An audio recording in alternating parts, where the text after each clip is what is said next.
All right, so what did everyone think about the video? Okay, Pretty cool. pretty cool. Every time I see a word nothing, I think of like hasn't retired yet. Right. You got billions of dollars and he's 8, 7, 8. Right. So, You know what he said? If you retire, Yeah, you die the next year, so at least that's the way. that is pretty impressive that he's still going. And I think that video was late last year, I believe, is when it was shot. But I mean, he just truly has a passion and just loves what he does. What things did y'all find interesting about that video, or what stood out to you the most about it? I thought the example of the lady that couldn't speak English that started a furniture store, that was impressive. Right. I was thinking all the time, like, when A, communicating with customers, but B, like, writing out records, like, doing accounting work, like, having to present that to somebody else, it's a challenge. Right. It has to be. I mean, think about this. Most people when you're usually in like a business school per se, and you're taking your classes in business school, a lot of times your financial courses, like your accounting and finance courses, seem almost like a foreign language a lot of times, because in essence it is. Accounting is just a language of numbers. It's universal among standards amongst nations. So if you know it, you know universal language of business and how to account for transactions. So having that fear, just as a student, because I know myself, I experienced the same stuff when I went from per se having a marketing class as opposed to a finance class or a level accounting class, because it's just night and day in the difficulty of the classes. Not saying anything about the other disciplines of business, because they're all just as important. It's a piece of a puzzle. You need all the pieces to make it together. But just imagine that fear you have of, oh gosh, this is a hard class or studying for that test. Imagine how he said not knowing a language, not knowing anything about the country or the surroundings that you're in, and still being that driven to succeed. So just that, I just think, like you said, that's probably the one that sticks out the most to me. The guy from Enterprise is awesome as well, but the lady that came from another country, everything was foreign to her, but she had that desire and that will to succeed and make her life better. Not only hers, but she was also bringing her families over, if you remember, for $50 a pop, bringing them over as well. So let's see here. What do you think, as far as the difference, like, or the comparison between the videos? What do you think is the number one thing that stood out as to how they set themselves apart from the competition? Both Jeff Bezos and Warren Buffett, what their advice is as far as how you can really try to get ahead of your competitors. Well, if you're talking about like customer experience, like when you said like we don't remember how much we paid something, but like how we were treated. Right, exactly. It's all comes down to that customer's experience. Because if you remember, like you just said, he's not gonna remember what he paid for the tie or the shirt. He's gonna remember how he was treated. And if you remember, Jeff Bezos said in his video, they focused their model on the customer needs as opposed to what the competitors are doing. So he wants to make it as much of a customized experience on Amazon, because he wants to make that customer feel special and important, and what they want and what their thoughts are matters. Same thing Warren Buffett said. It goes the same way. The lady did the same thing with the furniture, where the Jack Taylor did the same thing with Enterprise. They made the customer their focal point to make sure they were happy, and that ultimately set themselves apart from the competition. What's another interesting thing as far as like leadership skills that particularly Warren Buffett said that you should try to do when running a business or trying to grow a business? It's like surround yourself with people like you can learn from, because they're gonna like bring you to the right path. Right, and that's not just even in your work life. That's also in your social life, personal life, all the way across the board. Because it's true. You ultimately, if you place yourself around people that are better than you, then you're going to perform at a higher level. And I know many of y'all are athletes. What happens when you step on a basketball court or on a football field or tennis court, and that person's better than you? What are you automatically going to do? It's okay, because people are by nature better than you, but it's not a bad thing. It's really a good thing. But what do you usually do? You usually rise to the occasion, and you actually perform better than what you thought you could have performed, because you're being pushed to do so. And on the same side, flip side of the coin, what do you do if you go out against a team or an individual that's not as good? You can kind of joke around with them and play around with them, because you know, even if it gets close, you just pull away from them because you're better than them. So it really is, a lot of it's like just in your mind. Like, you know, we can do a lot more than what we even think we're capable of doing, and a lot of times, you know, it takes being around people that are better than us to actually be able to see that and actually be able to realize that. So that's another really good thing. And that, like I said, that's just a great life lesson. I know myself personally, I'm young in life, but I know I've had times growing up where maybe I wasn't in the right crowd, and I knew they were doing stuff that I shouldn't have been doing, you know, and a lot of times you can get in trouble, you know, with your parents or law, whatever it might be. Luckily, I never had any run-ins with the law, but I had plenty of run-ins with my parents, run-ins I wish I wouldn't have had. And it was all because I was associating with people that I shouldn't have been associating with. But at the same time, when, you know, I separated myself from that, you know, put myself in people that I should be with, you know, you can actually see the changes in your life. So that's a huge life lesson right there.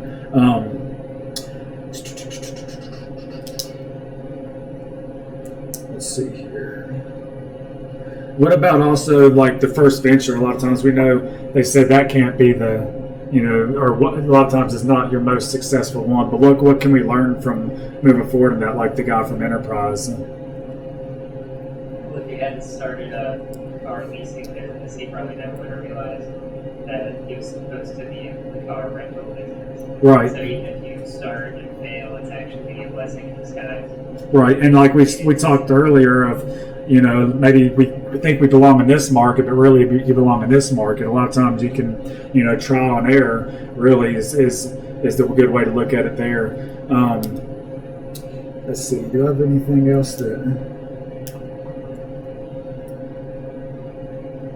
So, and he also said, Warren Buffett also said something about don't worry about what you can't change, worry about what you can change. And that's a pretty good bit of advice there.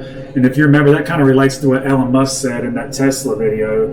I don't know if y'all recall. He said, you know, focus on the stuff that's wrong, not the stuff that's right. You know, so that's because really, if the stuff is right and it's working good, really there's no need. You don't need to change it. You don't want to change it. If it's not broke, don't fix it. You know, so kind of the same thing. Focus on what you can fix, not what you can't, and also the stuff that's not going as well. You know, as opposed to what is going well. Because a lot of times it's easy to focus on, you know, what is going well. You know, if something's not going as well, you it kind of scares you. You don't want to get around it. But a lot of times that's the stuff that needs the most attention. Anything else anyone wants to add? That's really the main notes I pulled out from it. I thought they were pretty interesting stories. You know, just hearing, you know, it's not really where you come from, it's really where you ultimately want to be. And I think that the two stories that Warren Buffett told is just great examples of just, you know, no matter how bad you're backed into the corner or your back's against the wall, there's always a way out if you're willing to put that time in and being able to outwork whoever your competitors are. Or, you know, because, you know, anything in life worth having, it takes hard work. Anything in life that comes easy usually isn't even really worth its time, to be honest with you, you know. And plus, there's that sense of accomplishment. You know, there's no better feeling than training hard and then being able to perform whatever you were training for, or studying hard for an exam and then you get that A or that B on that exam. You know, it's a really great feeling, even though it's hard to get to that feeling and you feel like you're never going to get there. Ultimately, you will. You just have to be persistent, really. And just, Warren Buffett said, wake up every day with that attitude of pretty much day one, like, I'm going to do this, and be excited about it, you know, and just hit the ground running every single day and just be persistent, because persistence really does pay off. So I just think that was a really good little video there, just to kind of just get some insight on some other entrepreneurs.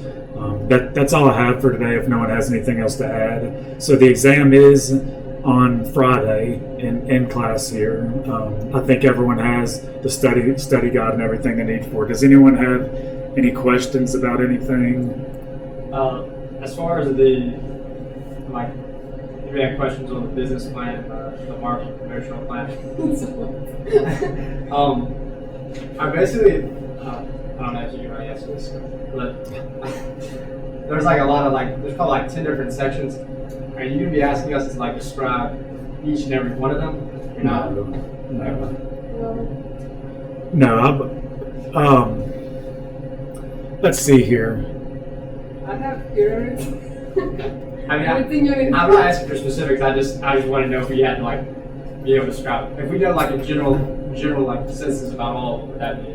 Yeah, don't worry about being able to just completely translate what's on that paper on that slideshow. You don't need to memorize word for word that slideshow. If you have a general idea of what a business plan is, you should be fine. Obviously, I mean, study the slides, but Right. I'm not going to sit down and say, hey, what are the different steps of the business plan? Tell me what happens in each and every one of these steps. I'm not going to do that to you. And honestly, in this class, I know we're not going to actually write an entire business plan. For one, I don't think we actually have time to actually really truly write an entire business plan, but we are going to be writing an executive summary. So I would probably focus on the executive summary would be one of the sections that I would focus on, and pretty much what that really entails. So there's a focal point on it, is the executive summary. But besides that, if you have a general understanding of a business plan, then I think you'll be fine. Don't look into that or the marketing plan too much as far as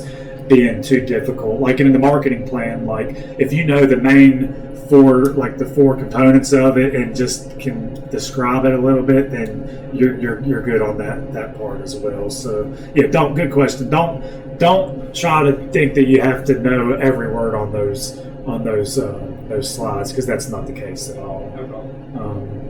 Is there any other questions about the feasibility plan per se? And the main thing on that is really just knowing the different parts of the analysis that are involved, and pretty much what's being the main points that are being addressed in that, which isn't too bad. But yeah, the business plan, you don't need to know feasibility plan. Yeah, you need to know the different parts, because we actually went through and did that, and that should be a little more easier having just actually done one as well. But business plan, just have the broad understanding of it and focus on the executive summary. Any other questions about it? And once again, it will be 10 questions, all short answer / essay. And once again, don't worry about how long it is. If you got the answer down, you can relay to me that you know it. You'll get your points. Not worried. And there will be a bonus question as well. A hint for the bonus question of where the material could be coming from. There is one lesson that I didn't add to the exam, and that was when we just went into a little bit more detail about just some expenses. If you recall that lesson, we talked about matching Social Security and Medicare and having to pay federal and state unemployment and stuff. Of that lesson, I'm going to be pulling the extra credit question from that lesson. And to that question, you shouldn't have any problem on it in regards to that. It should be a pretty straightforward question from that lesson. So, but that'll give you a little bit of a hint to where I'm going to draw for the bonus question. So you might want to kind of maybe just spot check that lesson again or something. So, any other questions? I don't know how many tests you plan on bringing, but my roommate is actually one of the live streamers from last year. He said he's coming up here. So. Okay, awesome. Yeah. What's his name again? Barrett Stevens. Barrett Stevens. Okay, awesome. So he'll actually be in class that day. Okay, because I knew I have had some that are doing it from a distance, and I'm glad you said that, because I'm actually getting my list together of who I need to get in line with the proctors. So yeah, I'll have extra copies in class in case the ones that don't originally attend does attend. So appreciate that. Everyone else good on everything? I think we're good. All right, cool deal. Well, I will see everyone on Friday, and then we'll talk on meeting tomorrow here in just a second. Let me just shut this recording down. I appreciate your all's time.